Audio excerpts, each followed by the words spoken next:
My name is Asher Edelman. Asher Edelman is most famous for being the real-life stockbroker and corporate raider who inspired the Gordon Gekko character in Oliver Stone's Wall Street. The point is, ladies and gentlemen, that greed is good.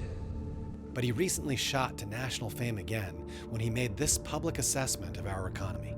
But 80% of the Americans have been in a recession for at least 15 years. It seems like nobody realizes we are in one, and certainly nobody realizes we've been in one for 15 years. Who is your nobody? People can buy less for what they have now than they could 15 years ago. In their lives, that's a recession.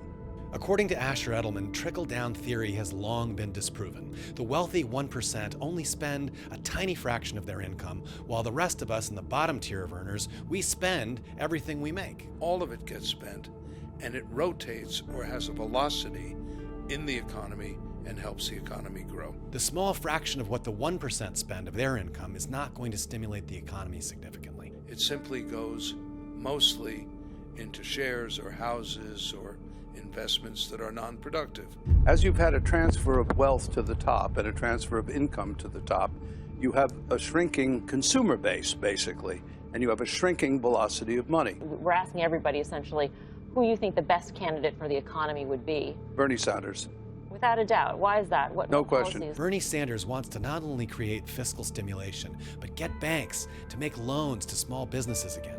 170 of our nation's top economists have endorsed Bernie Sanders' plan to reform Wall Street. And President Clinton's former labor secretary has wholeheartedly endorsed Sanders' specific plan to break up the big banks. Bernie is the only candidate in either party who understands and thinks about this conceptually, to build roads, to build schools, things that got people working again, as in the days of Roosevelt. Government by organized money is just as dangerous as government by organized mob. Rated by most scholars as one of America's top 3 presidents alongside Washington and Lincoln, Roosevelt's plan was called the New Deal.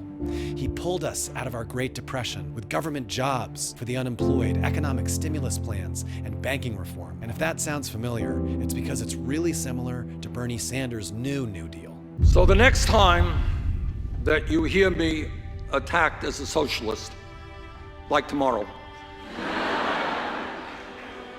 remember this: I don't believe government should take over, the grocery store down the street, or own the means of production. But I do believe that the middle class and the working families of this country who produce the wealth of this country deserve a decent standard of living, and that their incomes should go up, not down.